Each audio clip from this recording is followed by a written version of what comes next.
At medyo may mga ginagawa nga palang daan dito sa Bulacan. Ayan, gaya nyan. Kaya asahan nyo kapag napadaan kayo dito ng rush hour ay talagang napakasikip dito at napaka-traffic. Ang sarap gumaspol.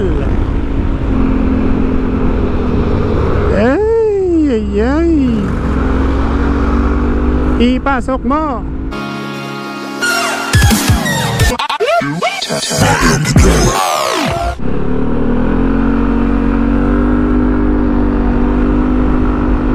Hi guys, itetest ko lang tong setup ng GoPro natin ngayon as a part of my preparation para sa Makina Moto Show sa April 4. Kasi in-invite na naman tayo ni FKM para sa kanyang unveiling ng bago na naman yung motor. Simula kasi nung binili ko tong GoPro na to, hindi ko pa talaga siya nakakalikot. So kung titingnan ko sa mga una kong vlog, medyo pangit yung video, maalog, tapos pangit yung, parang pangit yung color grading, ganun. So chinek ko siya kagabi para ma-prepare ko na, para ma-ready ko na. At syempre, kaya itetest natin ngayon para malaman natin kung ano pa yung dapat nating ayusin dito. At nandito tayo ngayon sa lalawigan ng Bulacan. Palabas na tayo at pauwi na ng Maynila. So may pinuntahan lang ako dyan. Uy, ang mura ng gas nila dito. Oh, 51 premium. Pagas na nga ako dito. Sa Maynila nasa 60 plus eh. Grabe, no, laki ng diferensya. Although medyo maganda naman siguro yung mga gas doon, kasi Shell, Petron. Pero parehas lang naman yata yun eh, diba? Pagas na tayo dito. Full tank po. Pula.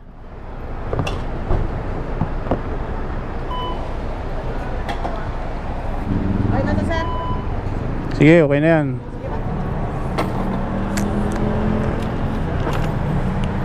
$2.15, 4 na litro, 4.16 liters. Alright, let's get it on.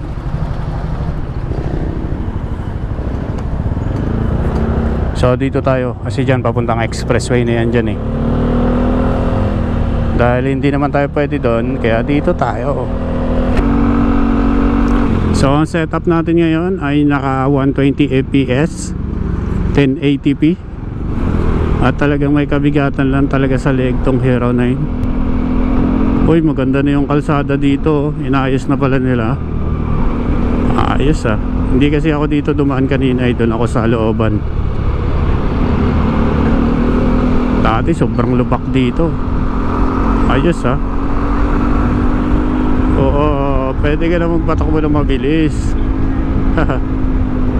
Dati talagang wala talaga. Sobrang lalaki ng lubak dito. Oh, ganda na oh. Nice. Diba? At least nag-i-improve.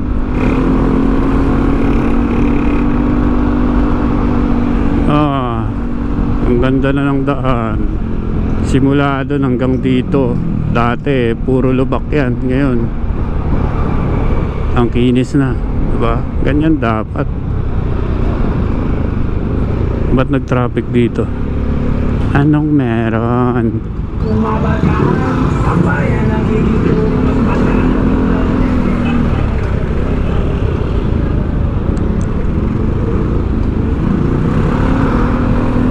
Double yellow lane. Dapat hindi ka lumabas dyan.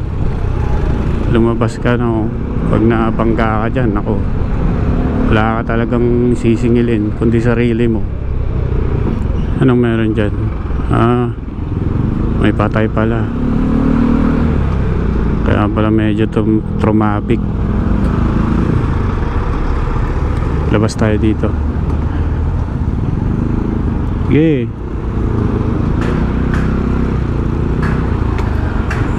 Ang init pa naman pagka medyo napatigil ka. Walang kahangin-hangin. Alright. Yan, ganyan dapat. Tingin sa kanan, tingin sa kaliwa. Alright, para makita natin kung gaano siya ka-stabilize. Ang cute na ang helmet ni ate, oh. Tinubuan ng damo. Nilagyan niya ng design eh.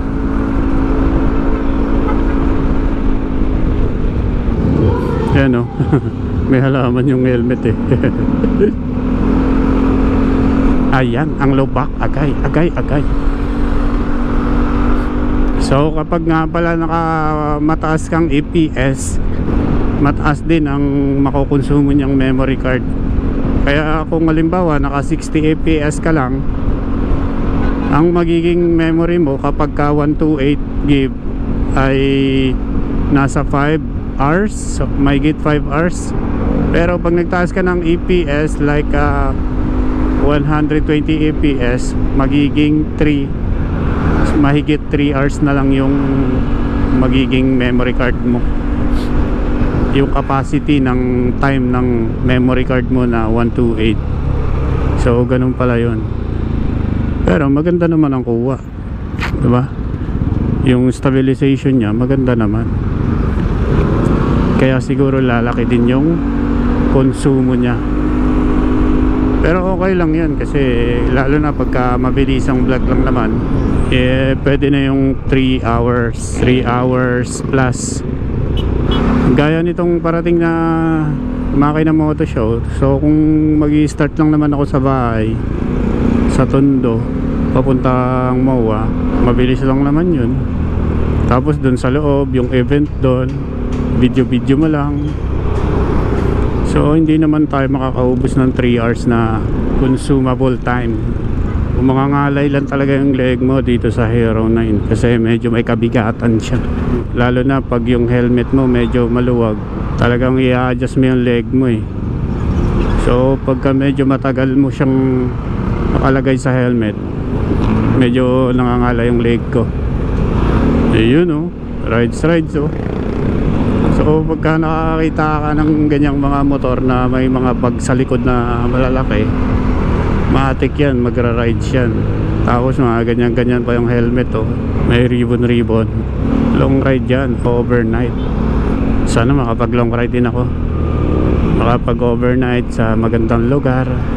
Sa ngayon kasi medyo busy pa eh, marami pa tayong inaasikaso, trabaho para sa bright future natin, brighter future. Kaya saka na lang muna tayo rides. Ayun, bumababa yung helmet ko, medyo may kaluwagan na kasi. Pumayat yata ako. Dati medyo masikip to eh, or baka yung foam nya baka lumata na no, sa katagalan. Ilang taon na rin kasi itong HJC ko eh, hindi pa napapalitan kasi wala pa tayong pambili. Mga malalakas na nila lang oh. Ang gaganda ng mga bike nila, matutulin.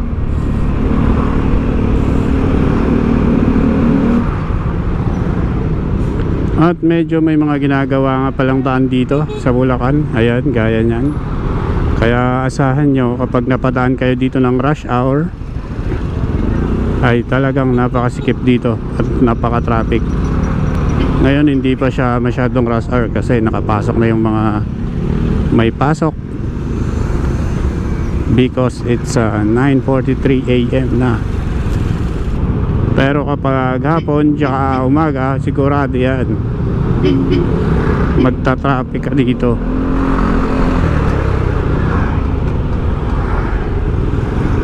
Pumasok ka na, master. Ayan o. Pero okay na, tapos na nila dito na part o, Bukawi Public Market. So nandito na nga pala tayo sa Bukawi Public Market. Ang sarap sanang tumambay sa medyo malamig na lugar, you know? Medyo mapuno, like Marilaki. Kaya lang medyo malayo na kasi.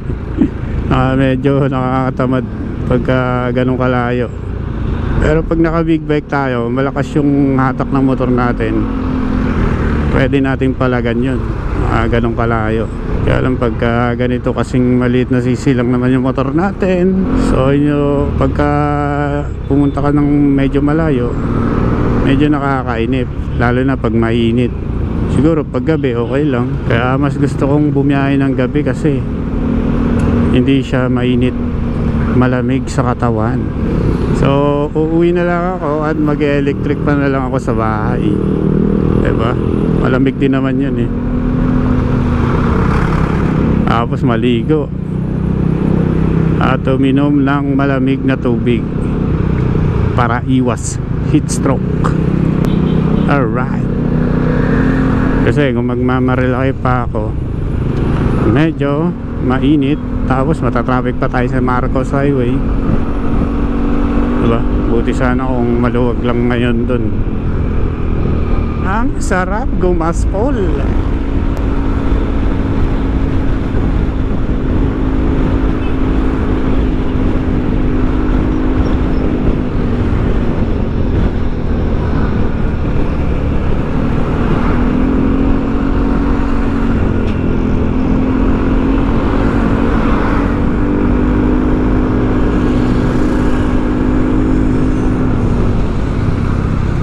Yun lang.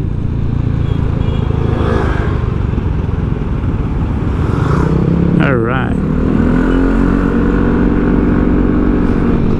Ay ay ay. Biglang liko.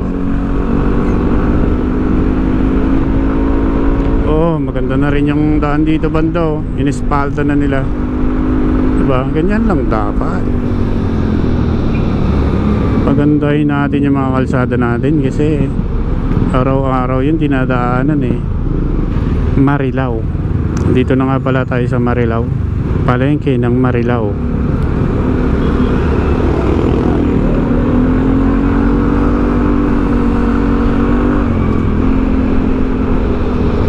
Ay, ay, ay. Ipasok mo. Ginagawa mo.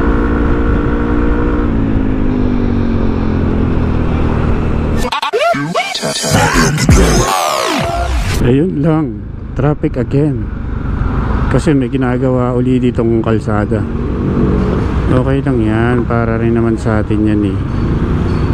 Para sa mga susunod na araw ay maganda na yung dinadaanan natin. Alright, dito tayo para makita natin. Ayan o, diba? Pinataasan nila ng pinataasan to eh. Kasi nung nakaraan nagawa na nila to eh, naayos na. Tapos inayos ulit. Yung pala tataasan nila para siguro sa mga baha-baha. Kasi alam naman natin Bulacan is bahain talaga kapag umuulan.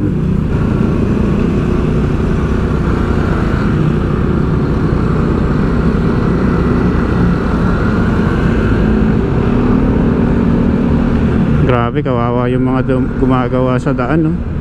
Kasi sobrang init eh, pero diyan pa rin sila.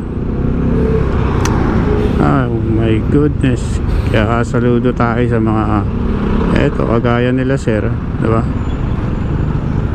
Na ano lang, chill lang habang nagpapainit. O mga construction natin na gumagawa ng ating madadaanan, thank you very much. Alright, so sa wakas malapit na ako sa bahay. Sa wakas makakasilong na rin. Talagang pagka wala sa plano yung labas mo, mararamdaman mo talaga yung init eh, no? Pagka bigla ka na lang lumabas. Pero kapag kabuo sa isip mo na sa araw na yun lalabas ka, talagang kahit mainit, kahit maulanan ka pa, talagang hindi mo iindahin eh. Kasi nasa isip mo na eh, may pupuntahan ka. Pero pagka ganito mga bigla ka na lang lumabas, talagang mapapangiwi ka talaga sa init pagka mainit yung panahon. So hanggang dito na lang muna. Kita-kits na lang tayo sa April 4 sa SM MOA. I mean SMX MOA, sa Makina Moto Show at FKM booth. Alright.